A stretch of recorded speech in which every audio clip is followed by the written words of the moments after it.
Bonjour frères et sœurs. Après plus d'un mois d'absence, c'est un privilège et un plaisir pour moi de vous retrouver ce matin pour l'étude de la parole de Dieu à l'heure de l'école du dimanche. La dernière fois que nous nous sommes rencontrés, je pense que c'était au mois de septembre, aidé de mon frère Ronel Desrosiers, on avait entamé l'étude de la deuxième épître de Paul aux Corinthiens. Ronel ainsi que moi avions fait un tour d'horizon sur le contexte historique de l'épître. Ce matin, nous n'allons pas y revenir, certainement. Mais cependant, nous allons essayer de voir quelques éléments pouvant nous aider à cerner l'étude, car c'est vraiment, vraiment important. Et j'espère que, au fur et à mesure que nous allons plonger nos regards dans l'étude, le Saint-Esprit va éclairer notre esprit, va ouvrir les yeux de notre intelligence pour mieux comprendre ce que l'apôtre a écrit à l'église de Corinthe. Ce matin, je tiens à vous aviser que nous nous compterons uniquement d'étudier deux versets, les deux premiers versets de l'épître. Je vous invite donc à ouvrir vos Bibles avec moi en 2 Corinthiens, le chapitre 1er, les versets 1 et 2. 2 Corinthiens 1er, les versets 1 et 2, je lis pour vous. Paul, apôtre de Jésus-Christ par la volonté de Dieu, et le frère Timothée, à l'église de Dieu qui est à Corinthe, et à tous les saints qui sont dans toute l'Achaïe, que la grâce et la paix vous soient données de la part de Jésus-Christ, de la part de Dieu notre Père et du Seigneur Jésus-Christ. Parole du Seigneur. Tout d'abord, il faut comprendre que 2 Corinthiens a un caractère spécial. 2 Corinthiens a un caractère spécial dans le sens que c'est une épître très, très, très personnelle. Dans cette épître, Paul, en fait, se met beaucoup plus proche de ses destinataires, encore des destinataires de la lettre. On sent pratiquement que Paul est beaucoup plus proche des personnes à qui il écrit la lettre que dans tous ses autres écrits. Effectivement, dans cette lettre, nous pouvons voir cette flamme, cette passion, ce plaisir qu'a Paul, encore l'enthousiasme débordant qui animait Paul pour l'œuvre du Seigneur. L'Épître nous fait entrevoir la dignité qui s'attache à la plus noble vocation de la vie, à savoir servir Dieu. Et également dans l'Épître, nous y découvrons certes les souffrances que Paul a endurées. Également, Paul nous a présenté son indignation lorsqu'il répond à ses détracteurs.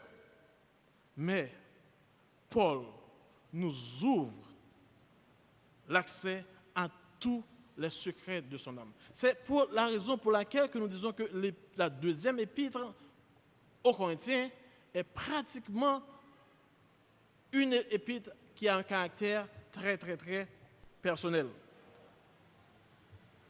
Tout d'abord, rappelez-vous que l'église de Corinthe a pris naissance à partir de la première visite de Paul à Corinthe lors de son deuxième voyage missionnaire. Et là, au cours de ce voyage, Paul a d'abord fait un exposé à Athènes sur l'aérophage, et après ce discours, Paul a été se rendre à Corinthe. À Corinthe, Paul a exercé le métier de faiseur de tentes. Et là, l'apôtre avait rencontré deux juifs, Aquilas et sa femme Priscille. Et Paul a prêché l'évangile dans la synagogue. Silas et Timothée, qui étaient ses compagnons de voyage, arrivaient de Macédoine. Et là, Silas et Timothée s'associèrent avec Paul dans le travail d'évangélisation. Et Paul a travaillé à Corinthe pendant au moins 18 mois. Si si nous regardons en Acte 18, le verset 11. Lorsque les Juifs rejetèrent l'Évangile, Paul se tourna donc vers les païens.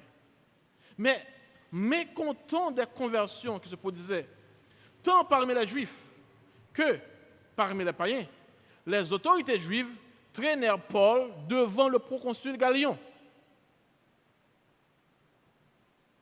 Et là, Galion estima que l'objet des différends entre les chefs juifs et Paul n'était pas de son ressort. Il renvoya les plaignants. Après cette convocation au tribunal, là, comme je vous ai dit, on essaie de remonter en Acte 18 pour vous permettre de comprendre ce qui amène la deuxième épître de Paul aux Corinthiens.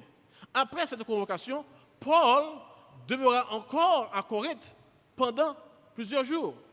Puis il quitta la ville pour une autre contrée de l'Achaïe, à savoir Sancrée.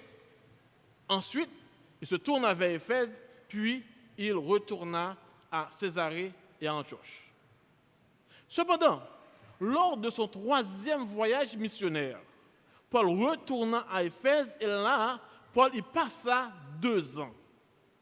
Pendant son séjour à Éphèse, bien que ça ait été un peu difficile pour lui, vous vous rappelez, en Acte 19, l'épisode avec avec Démétrius. Donc, dans cette ville à Éphèse, Paul reçut une délégation de Corinthiens venus lui demander des conseils dans plusieurs domaines. Et la réponse que Paul a donnée à ces gens constitue l'objet de la première épître de Paul aux Corinthiens. Un peu plus tard, soucieux, Paul demanda comment les destinataires ou encore comment les Corinthiens avaient interprété la lettre qu'il leur avait envoyée. Rappelez-vous que dans cette lettre, Paul avait demandé à ce que l'on prenne des mesures disciplinaires contre un membre de l'Église. Paul voulait savoir exactement qu'est-ce qui s'est passé. Et là, Paul quitta Éphèse pour Troas, espérant trouver titre, car titre avait pour mission d'apporter la première épître à Corinthe et de revenir à Troas. Et là, Paul n'avait pas rencontré Tite. Paul a dû s'embarquer pour la Macédoine. C'est là, en Macédoine, qu'il a pu retrouver Tite, car Tite l'a rejoint en Macédoine. Tite lui apporte des nouvelles de l'Église. C'était de très bonnes nouvelles. Les saints avaient pris les sanctions convenues contre le coupable. Et la discipline exercée envers le frère fautif a eu pour résultat de le restaurer spirituellement. Mais cependant, s'il y a eu de bonnes nouvelles, il y a eu également de mauvaises nouvelles. Car contrairement à ce que les Corinthiens avaient promis à Paul, les chrétiens de Corinthe n'avaient jamais envoyé l'argent à leurs frères nécessiteux de Jérusalem. Et ça, ce n'était pas bien. Tite informa aussi Paul qu'il y a des faux docteurs qui sévissaient à Corinthe. Et ces faux docteurs-là sapaient son œuvre et contestaient son autorité en tant qu'apôtre, en tant qu'envoyé de Christ, en tant que serviteur de Christ. Ainsi, frères et sœurs, vous pouvez comprendre que dans ces circonstances, Paul a dû à nouveau écrire à Corinthe. Et c'est exactement ces choses-là qui constituent l'essence de la deuxième lettre qu'il a adressée aux chrétiens de Corinthe. Dans sa première lettre, Paul apparaît avant tout comme un docteur. En effet, rappelons-nous que les chrétiens de Corinthe, pour la plupart, étaient issus du paganisme pur et dur. Ils avaient bien du mal à se détacher de leur ancien mode de vie. Mode de vie qui incluait une débauche débridée, une grande admiration pour la sagesse humaine. Ils se laissaient facilement impressionner par les apparences, le tape à l'œil, comme par exemple l'éloquence ou encore les dons spectaculaires. En bref, en 1 Corinthiens, les chrétiens de Corinthe étaient encore des enfants immatures à l'égard de la foi. Et ils marchaient plutôt par la vue et non selon, ou encore selon les émotions du moment et non par la foi. Ils avaient donc besoin d'un docteur, ainsi Paul a dû être un docteur pour eux. Mais en 2 Corinthiens, c'est totalement différent. Car Paul fait davantage fonction office de pasteur. Et en lisant l'épître, vous sentirez battre le cœur d'un homme qui a réellement aimé le peuple de Dieu. Un homme qui s'est consacré au bien du peuple de Dieu. Frères et sœurs, c'est cette épître que nous allons étudier. Et engageons-nous donc dans cette merveilleuse aventure. En étudiant les pensées qui respirent, qui découlent de cette épître, et également les mots. Prions pour être illuminés par le Saint-Esprit de Dieu. Seigneur éternel, notre Dieu, toi, le grand Dieu vivant et vrai, toi, Seigneur Dieu, qui nous as sauvés après que, par rébellion, nous t'avons tourné le dos. Seigneur Dieu, nous sommes devant toi ce matin, à l'heure de l'école du dimanche, pour étudier la 2e épître de Paul aux Corinthiens. Seigneur, ouvre donc nos cœurs, illumine notre esprit, permets, Seigneur Dieu, que nous puissions faire un avec toi, afin de dispenser droitement les paroles de ta vérité. Permets aussi que chaque étudiant, chaque personne qui suit l'école du dimanche de ce matin, permet que cette personne-là soit sortie édifiée. Reste donc avec nous, guide-nous et que ton esprit nous anime. C'est notre prière. Au nom de Jésus, à lui soit la gloire au siècle des siècles. Amen. Comme nous l'avions dit, pour comprendre un livre, c'est important de comprendre la structure du livre, le plan du livre. Ainsi, regardons ensemble la structure de la 2e épître de Paul aux Corinthiens. Rappelons tout d'abord que Paul écrivait aux Corinthiens dans le but de les préparer à sa prochaine et 3e visite. Et là, dans l'épître, encore dans la 2e épître qu'il a écrit à l'église de Corinthe, il y a 3 sujets. Tout d'abord, le chapitre 1 à 7 explique la conduite de Paul et son ministère. Chapitre 1 à 7. L'explication de sa conduite et de son ministère. Car, tout en donnant aux Corinthiens des raisons de son changement de projet, Paul fait surtout connaître à ses amis la grandeur incomparable d'un ministère accompli au nom du Seigneur et pour sa gloire. Il décrit la vie et l'autorité d'un homme, lui-même, choisi par Dieu pour être son envoyé. Ces chapitres, les chapitres 1 à 7, constituent alors un exposé merveilleux du service dans lequel Dieu engage le chrétien avec de grands honneurs, mais aussi avec ses exigences et ses difficultés. Ensuite, à partir du chapitre 8 jusqu'au chapitre 9, les chapitres 8 et 9, Paul encourage les Corinthiens à préparer une collecte pour les chrétiens de Judée. Effectivement, les Corinthiens avaient déjà eu ça en tête, mais dans les chapitres 8 et 9, Paul les encourage à préparer cette collecte. Paul donne dans ce chapitre les principes spirituels de la libéralité chrétienne. Il arrange, par l'envoi de Tite et de notre frère, les détails pratiques de l'offrande.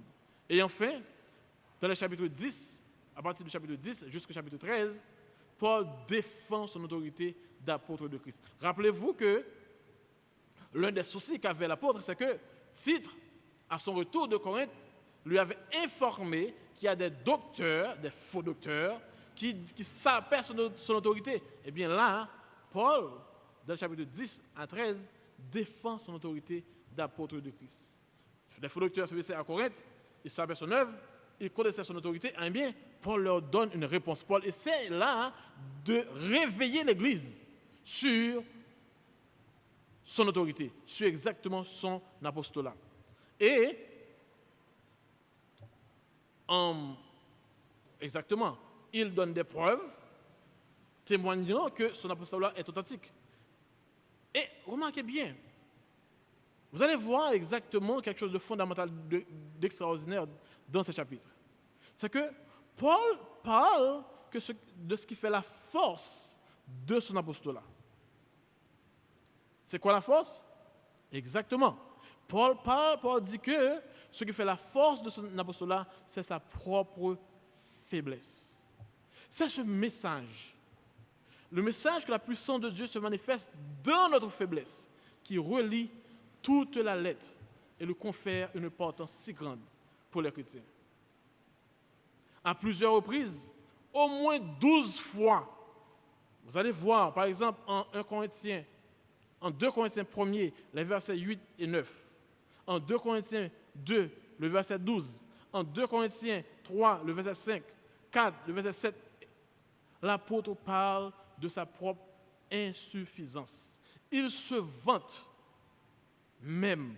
Il essaie de montrer exactement que c'est pour lui une grâce, car il a appris que Dieu se plaît à utiliser les choses qui ne sont rien pour que personne ne se glorifie devant Dieu. Regardons ensemble en 2 Corinthiens 1er, le verset 29. 2 Corinthiens 1er, le verset 29. Le texte dit, en 1 Corinthiens 1er, le verset 29. 1 Corinthiens 1er, le verset 29, Paul dit dans ce texte,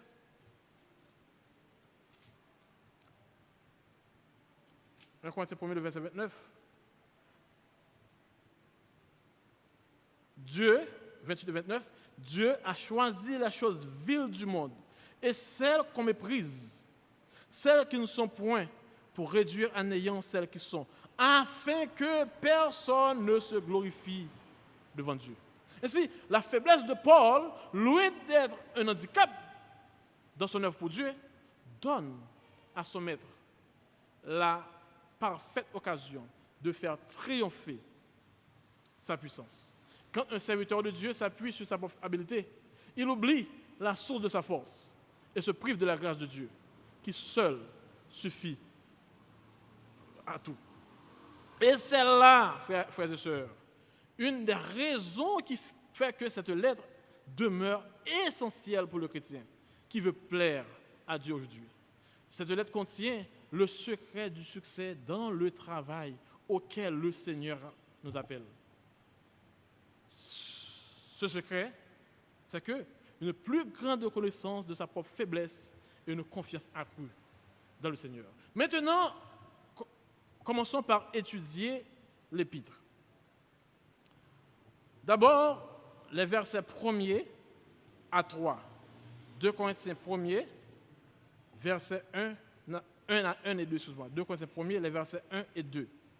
Paul, apôtre de Jésus-Christ, par la volonté de Dieu, et le frère Timothée, à l'église de Dieu qui est à Corinthe, et à tous les saints qui sont dans toute l'Achaïe, que la grâce et la paix vous soient données de la part de Dieu, notre Père, et du Seigneur Jésus-Christ.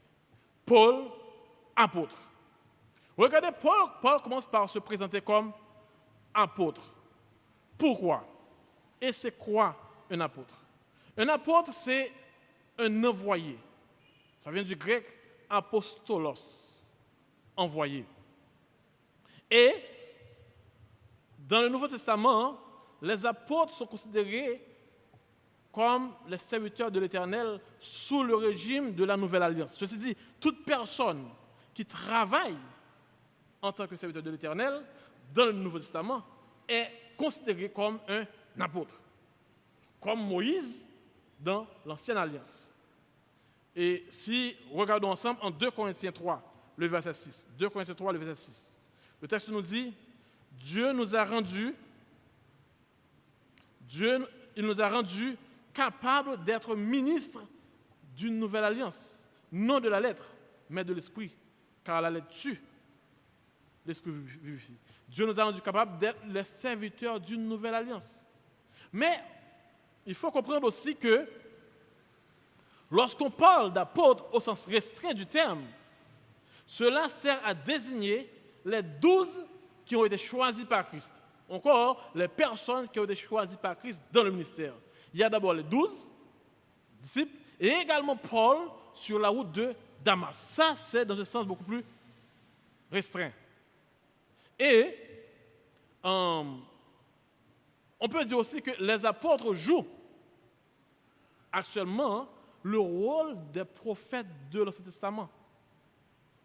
Oui, regardons en Éphésiens 2, le verset 20, et Éphésiens 3, le verset 5. Éphésiens 2, le verset 20. Dieu vous a intégré à l'édifice qu'il construit sur le fondement que sont les apôtres, ces prophètes. Regardez, les apôtres jouent aussi le rôle de prophètes. Dans l'Ancien Testament, il y avait les prophètes, présentement, il y a les apôtres. Dieu vous a intégré à l'édifice qu'il construit sur le fondement que sont les apôtres, ces prophètes, et dont Jésus-Christ lui-même est la pierre principale. Ce secret qui concerne le Christ, Dieu ne l'a fait connaître aux hommes des générations passées, comme il l'a révélé maintenant, par le Saint-Esprit à ses apôtres, les prophètes, qu'il a consacrés à son serviteur. Donc les apôtres sont donc les porte-paroles de Dieu, comme les prophètes de l'Ancien Testament. Les apôtres sont donc les ambassadeurs de Dieu sur terre. Ils sont ces messagers qui expliquent le sens de la crucifixion du Christ et de sa résurrection dans l'œuvre du salut. Les apôtres sont donc des personnes envoyées dans le but d'accomplir un ministère quelconque. 2 Corinthiens 8, le verset 3 nous dit, 2 Corinthiens 8, verset 3.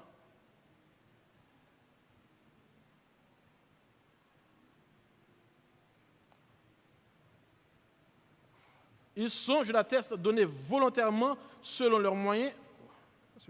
C'est 2 Corinthiens 8, le verset 23, excuse-moi.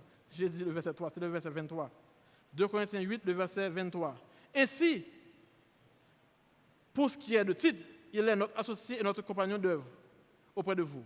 Et pour ce qui est de nos frères, ils sont les envoyés des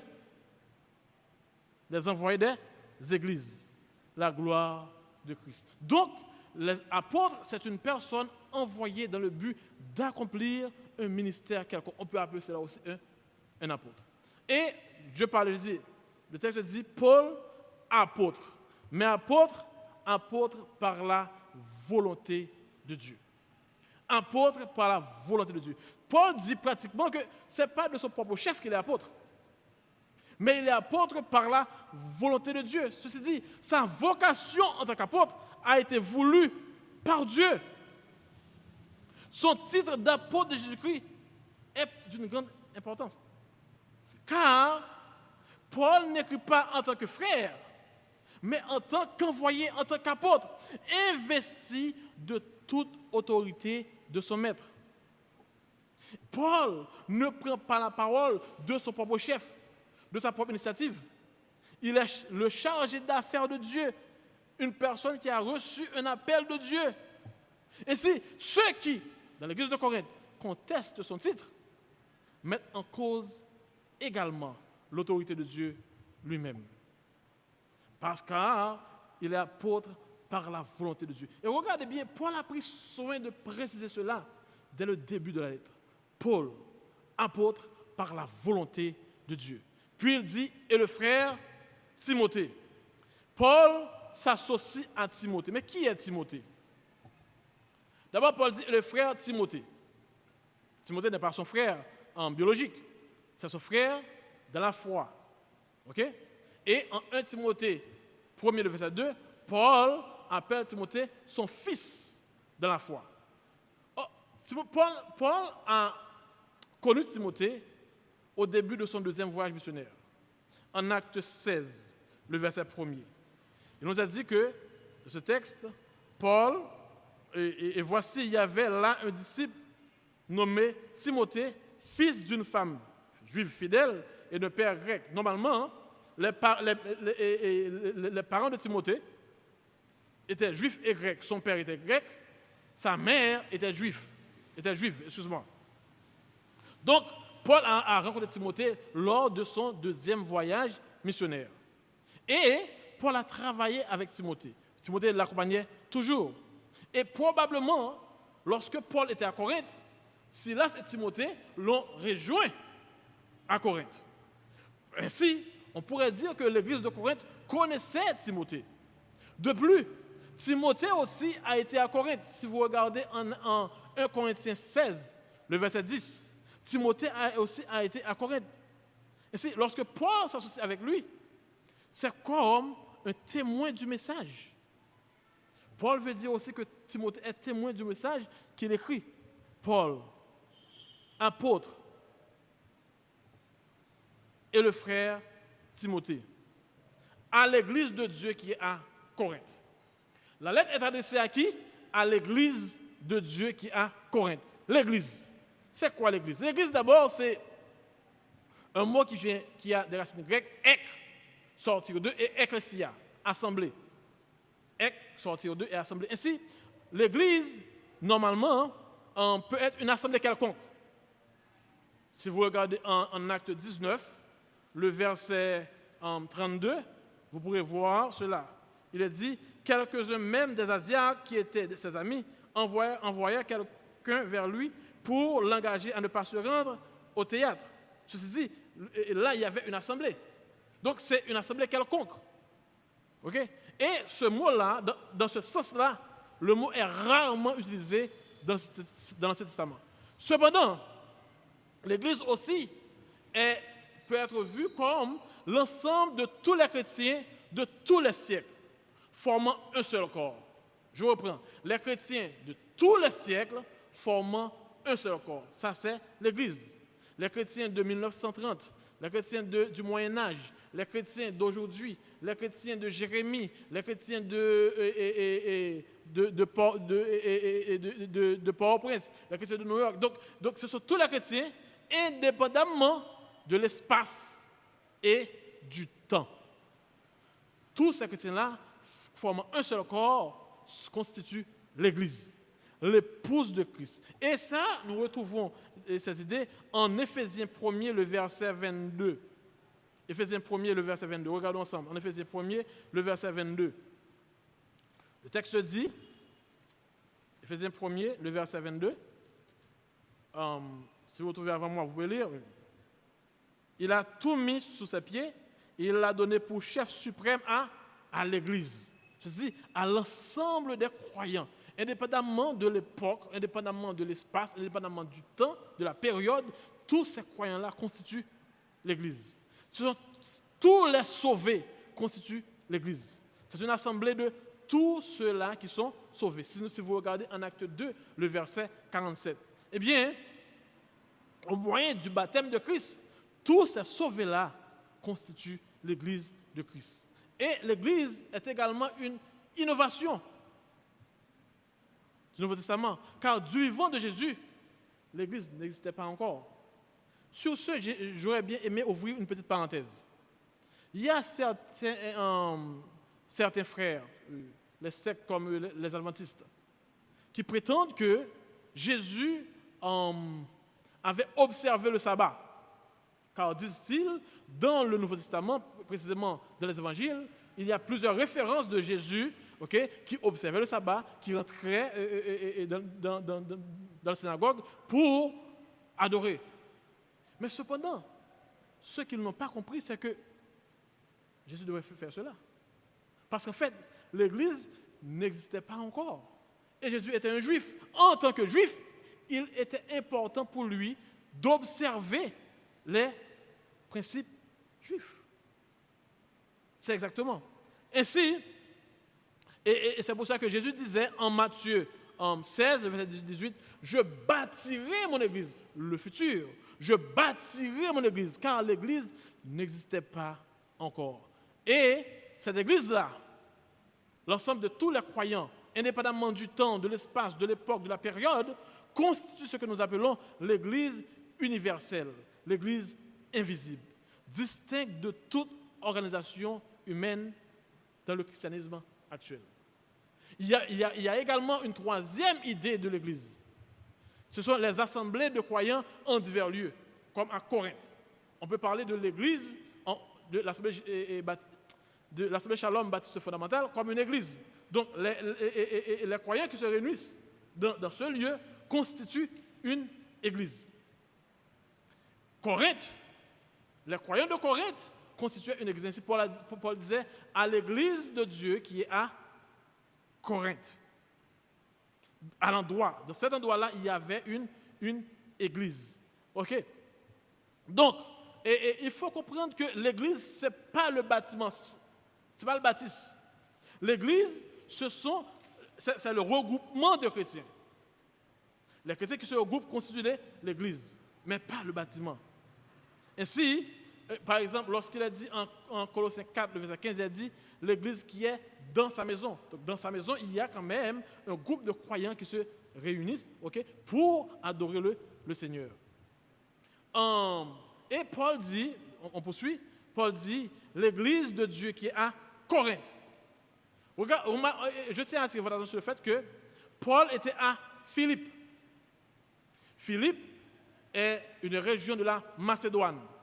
La Macédoine, c'est la moitié nord de la Grèce. La capitale de la Macédoine était Thessalonique.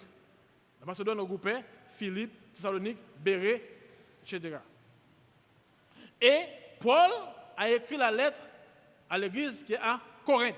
Corinthe, c'est l'Achaïe. L'Achaïe, c'est la moitié sud de la Grèce. Alors que la Macédoine, c'est au nord, l'Achaïe, c'est au sud. Philippe, c'est au nord, Corinthe, c'est au sud. OK? Il faut bien comprendre. Et là, Paul dit, l'église de Dieu qui est à Corinthe. Là, je reprends, tous les croyants que Dieu a acquis par son sang dans cette zone, qui se regroupent dans cette zone, constituent l'église qui est à Corinthe. Et à tous les saints, c'est important. C'est quoi un saint? Un saint, le mot saint veut dire mis à part, séparé. Saint, mis à part, séparé. Ceci dit, cela désigne les chrétiens. Donc, c'est un thème pertinent, car celui qui se connaît, en fait, celui qui connaît le Seigneur, celui qui se reconnaît au Seigneur, a été mis à part pour lui et doit se préparer, et doit se séparer de tout péché. Ainsi, la sainteté devient une des marques fondamentales d'un véritable enfant de Dieu. Nous retrouvons cela en 2 Timothée 2, le verset 19, ou encore en 1 Pierre 1, le verset 15-16. Dieu nous invite à harmoniser notre conduite avec notre vocation. Si nous disons que nous sommes enfants de Dieu, marchons comme tels. Marchons dans la sanctification. Ce que Dieu veut, c'est votre sanctification, parce que vous êtes des êtres saints. Et Paul dit à tous les saints qui sont dans toute l'Achaïe. Regardez là, Paul parle de toute l'Achaïe. Ceci dit, la lettre n'est pas seulement, la lettre est adressée à l'église de Corinthe, mais il y a également dans l'Achaïe d'autres églises. Car dans l'Achaïe, il y avait Athènes, il y avait aussi Sancré. Si vous regardez en Romains 16, le verset 1er, vous allez voir, on parle de l'église de Sancré. OK? L'Achaïe, c'est une contrée. Normalement, on parle du point de vue historique, on dit que l'Achaïe comptait les plus belles vignes du monde. C'est ce qui fait que, c'est ce qui donnait de la réputation aux raisins de Corinthe. Donc, c'était juste une parenthèse. Donc, Paul disait à tous les saints qui sont dans toute l'Achaïe. Ceci dit, la salutation est adressée aussi à l'église qui est à Athènes et également à l'église qui est à Sancré. Et Paul dit que la grâce et la paix vous soient données. C'est quoi la grâce? La grâce est une faveur non méritée. Une faveur non méritée que Dieu nous a accordée. La grâce, c'est pratiquement l'amour de Dieu en action. Car Dieu prouve son amour envers nous en ce que, lorsque nous étions encore des pécheurs, Christ est mort pour nous. C'est quelque chose que nous ne méritons pas. Dernièrement, j'ai été faire le plein. Vous savez qu'il y a une crise de carburant dans le pays présentement. Et j'ai été des stations faire le plein. Mais, normalement, j'étais à sec depuis 2 semaines et je roulais ma voiture pendant plusieurs jours à sec. Je ne voulais pas prendre la queue, je ne voulais pas faire la queue et pour faire le plein, donc je me suis dit, je vais m'approcher et demander à ce qu'on m'autorise à faire le plein. Et le propriétaire de la station était là, je lui ai parlé, je lui ai dit, monsieur, vous m'excuser, est-ce qu'on permet que moi rentre machine moyen dans le parking et puis, après un temps, on a une bonne autorisation pour me aller back pour mettre gaz dans la machine. Monsieur dit, non. Monsieur dit, où est là, c'est son parking public lié. Monsieur dit, mais non. Si c'est un parking public, je ne vais pas demander où. Je ne vais pas demander. Si je demande où, c'est parce que ce n'est pas un parking public. Je voulais juste faut comprendre que c'est parce que je n'ai pas d'autorisation qui fait que je demande d'autorisation. C'est exactement en quelque sorte ce qu'on ne comprend pas la grâce de Dieu. Ce n'est pas qu'on pas mérité, mais où joignez, il faut faveur, il baoul. OK?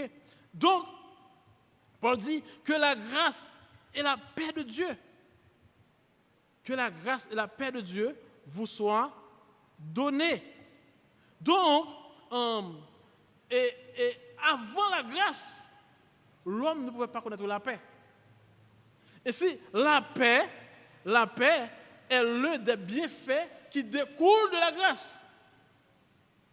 Je ne sais pas si vous avez compris.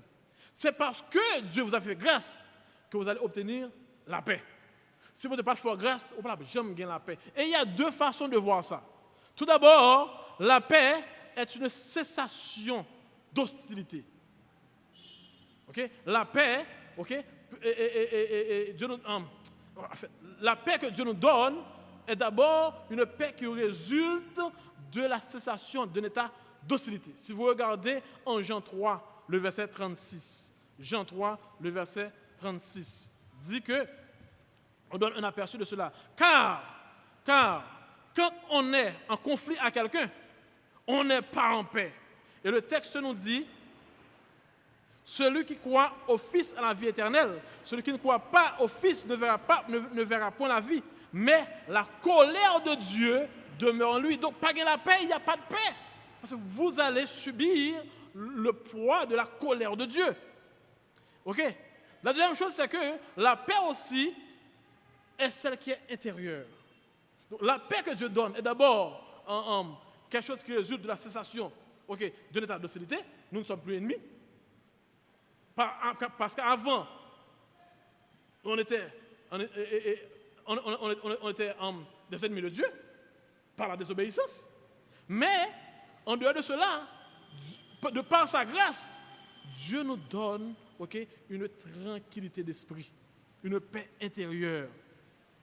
Car nous pouvons décharger tous nos soucis sur Dieu. Selon Philippiens 4, le verset 6.